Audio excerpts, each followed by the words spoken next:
എന്റെ വേറൊരു കൂട്ടുകാരൻ്റെ ഉണ്ട്, അവന് വേറൊരു കൂട്ടുകാരൻ, അവന്റെ അവസ്ഥയാണെങ്കിൽ എമർജൻസി സിറ്റുവേഷൻ ആയതുകൊണ്ട് ഡോക്ടറിനെ കാണാൻ പറ്റി. എൻ്റെ കാലിന് എന്തോ പറ്റിയതാണ്. അത് കഴിഞ്ഞ് കുറച്ച് കാലം കഴിഞ്ഞ് പ്ലാസ്റ്റർ ഇട്ടതൊക്കെ മുറിച്ച വേണമല്ലോ. അപ്പം ഇവന് അപ്പോയിൻമെൻറ്റ് കിട്ടണം പെട്ട്. അപ്പോൾ പ്രൈവറ്റ് ആയിട്ട് അപ്പോയിൻമെൻ്റ് എടുത്ത് കാല് മുറിച്ചപ്പോൾ, പക്ഷേ കാലിൽ പ്ലാസ്റ്റർ മുറിച്ച് കളഞ്ഞപ്പോൾ 1600 സ്ലോട്ടി കൊടുത്തു.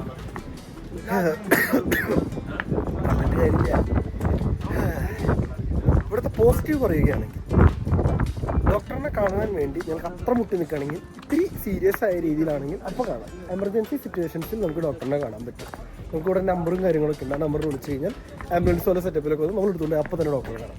അതല്ലാത്ത പക്ഷം ഇവിടെ ഡോക്ടറിനെ കാണുന്നത് ഒരു ചടങ്ങ് പിടിച്ച വൃത്തികെട്ട പരിപാടിയാണ്. അതാണ് യാഥാർത്ഥ്യമായ സത്യം.